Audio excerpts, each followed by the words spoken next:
Christmas talk from Grace Church, Handsworth. I wonder, do you believe everything you hear or read in the media?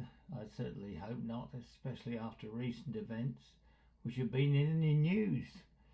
As I'm preparing to talk, a certain American president, guess who, is threatening to sue the BBC for fabricating one of his speeches. Now, this is not the sort of thing that comes out of thin air, because the media often does this sort of thing to fit their own agenda. Not just with politics, but other things, of course, including the Bible. Some years ago, a very well-known British theologian was phoned up by the BBC and asked to go on a programme before Christmas. He was told by the producer that he wanted a leading scholar to come on the programme and say that the Christmas stories in the Bible were just made up and couldn't be believed anymore. Well, the good man replied, "Well, what if I came on and told you that I believe there's a very good reason that these stories are true?" Oh, the minion at the end of the phone said, "Oh dear, I don't think that's what my producer wants." End of conversation. Interesting that a good friend of mine, who's also a leading scholar, had also the same problem with the BBC when he was asked to go on a programme because he wouldn't say what they wanted him to say. So you see, so often, not always of course, but so often the secular media just want to broadcast their own agenda rather than seeking for truth. So be careful what we listen to, be careful what we believe. And the question I want to ask is, are the birth stories in the Gospels true? Because since the 19th century they've often come under attack by critical scholars, often by secularists and people who believe that anything beyond the understanding of our 3-pound brains cannot possibly happen. So of course you can't believe in the virgin birth or angels or anything like that, or the fact that Jesus was God in the flesh. So they say the birth narratives in Luke and in Matthew were added later to enhance the legend of Jesus and were not part of the original manuscript. And they also say that the Greek language in Luke 1-2 is different from the rest of the Gospel. And there is of course the chestnut of the historical objections to Luke's story of the census, that the census in Luke never really happened, but Luke made it up to get Mary and Joseph to Bethlehem. So let's have a look at these, shall we, in detail. First of all, the Greek language in Luke 1-2 has a slightly different feel to the rest of his gospel. And I say that, I'm not an expert in Greek, I'm just going from what people say. But that's probably due to the fact he's using different sources from the rest of his gospel. Luke undoubtedly knew the family of Jesus and probably got his birth narrative straight from the horse's mouth, either from one of Jesus' half-brothers like James, or even, maybe, and it's speculation, from Jesus' mother if she was still alive. Certainly eminent scholars who've studied the Greek in depth, like James Edwards, Henry Cadbury and Joachim Jeremias, have done meticulous word studies on the Greek of Luke 1-2 and have found no problem in matching its vocabulary to the rest of Luke's writings. Secondly, the evidence of the manuscripts. There's absolutely no evidence from every manuscript we have, or from the church fathers, that Luke 1-2 was a later edition. Every early manuscript we have, which is complete, has Luke 1-2. Also, church fathers like Justin Martyr, who was writing in the early 2nd century, refers to Luke 1 and 2 more than once. So obviously it was there from the beginning. So Luke 1 and 2 is part of the original Gospel of Luke. But the third problem critics like to point out is concerning the census mentioned by Luke and the fact that Luke appears to say in the authorized version this census was conducted when Quirinius was governor of Syria when Jesus was born.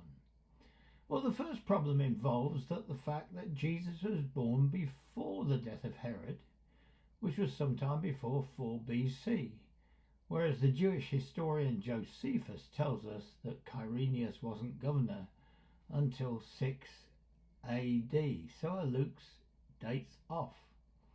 And the other problem is that critics claim there is no evidence that an ancient census required a person to return to his homeland. So using that, critics argue that Luke made the whole thing up to get Mary and Joseph back to Bethlehem for the birth of Jesus to fulfill prophecy. So how do we answer these questions? Well, the first thing to say is that Luke has been proved a very meticulous historian by people who have been historians themselves and been archaeologists, and the times his history has been checked against archaeology, he has been invariably proved right.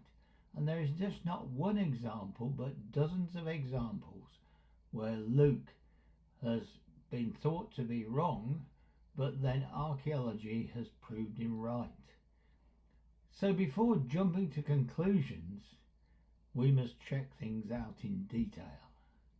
So what about the date of Quirinius' governorship? Now, of course, it could be that Josephus is wrong rather than Luke. Our sceptical friends tend to reserve their scepticism for Luke rather than Josephus. But the scholar N.T. Wright, along with others, recently has pointed out a simple solution. And again, I say I'm not a Greek expert, and I'm relying on other people here. But without being technical, apparently the Greek of Luke 2:2 can be translated to read, "This census took place before the time when Quirinius was governor of Syria." In other words, Luke is distinguishing his census from a later one which took place under Quirinius. Now that would make both Luke and Josephus correct. Just to say there are other solutions to the problem, but this is one which is disarming in its simplicity. As often happens, the simplest solution might be the best.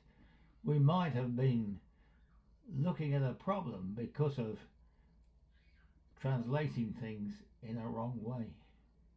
It wouldn't be the first time that's happened in translating the Bible. So what about the census? Did it happen as Luke suggests? Did it require people to go to their birth homes? The first thing to be said was it would be an incredibly ham-fisted thing to do for Luke to make up a census in order to get Mary and Joseph to Bethlehem if it didn't actually happen. I mean, Luke was written before 70 AD, so if you made the story up about the census, there'd surely be people around at the time who would be able to say, well, look, it's fiction, you just made that up. We know it didn't happen. I mean, why not just say they went to visit relatives, as Luke does when Mary visits her cousin Elizabeth? But fortunately here, archaeology again comes to our aid. And recently, ancient manuscripts called documentary papyri, which included things like ancient tax returns, yes, they did have them in those days, they've been found and investigated. And one manuscript provides this fascinating description of a Roman census.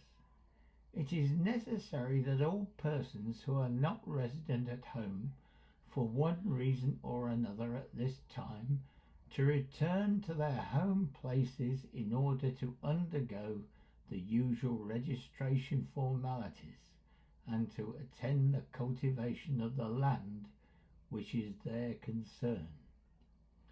So it says that people had to return to their home places in order to undergo the usual registration formalities.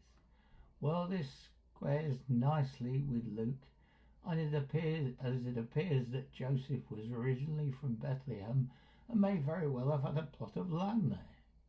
You see, when we are faced with an apparent problem or contradiction in the Bible, sometimes we need to wait for evidence to come to light, as it has done for Luke in this case.